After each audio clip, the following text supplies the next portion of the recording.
Hello good morning. ഇന്ന് നമ്മുടെ intermediate ഫാസ്റ്റിങ്ങിൻ്റെ day 9 ആണ്. പതിവ് പോലെ തന്നെ മോർണിംഗ് ഡ്രിങ്ക് എടുത്തിട്ടുണ്ട്. പിന്നെ അതിനുശേഷം ഞാൻ ബ്രേക്ക്ഫാസ്റ്റ് ആയിട്ട് ആപ്പിളിൻ്റെ സ്മൂത്തിയാണ് എടുത്തത്. കുറച്ച് നട്ട്സും ആപ്പിളും ഒക്കെ കൂടെ ചേർന്നിട്ട് എടുത്തതാണ്. ഭയങ്കര ഇഷ്ടത്തോടു കൂടി ഞാനിപ്പോൾ കഴിക്കുന്ന ഒരു ബ്രേക്ക്ഫാസ്റ്റാണ്. നല്ല ടേസ്റ്റിയാണ്, വയറ് നമുക്ക് നന്നായിട്ട് ഫില്ലാവും. മോർണിംഗ് സ്നാക്കായിട്ട് ഞാൻ കഴിക്കാൻ എടുത്തത് പപ്പായയാണ്.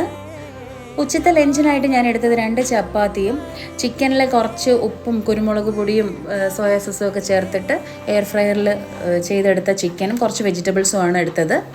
വളരെ ടേസ്റ്റി ആയിട്ട് വയറൊക്കെ നന്നായിട്ട് ഫില്ലാവുന്നൊരു ലഞ്ച് തന്നെയായിരുന്നു ഇന്ന് എടുത്തത്. 4 മണിയായപ്പോൾ ഈ മാംഗോ കഴിച്ചിട്ടാണ് ഞാൻ ഫുഡ് കഴിപ്പ് സ്റ്റോപ്പ് ചെയ്തത്. അതിനുശേഷം ഒരു 25 മിനിറ്റോളം വർക്കൗട്ട് ചെയ്തിട്ടുണ്ട്. ഞാൻ ചെയ്യുന്ന വർക്കൗട്ട് ഇതിൽ കാണിച്ചിട്ടില്ല, ജസ്റ്റ് ഈ വീഡിയോയ്ക്ക് വേണ്ടി കുറച്ചൊന്ന് ഞാൻ കാണിക്കുന്നതേ ഉള്ളൂ. 4 ലിറ്റർ വെള്ളം കുടിച്ചിട്ടുണ്ട്. അപ്പോൾ ഇതാണ് ഇന്നത്തെ വെയിറ്റ്. മറ്റൊരു വീഡിയോ ആയി വീണ്ടും കാണാം. ബൈ.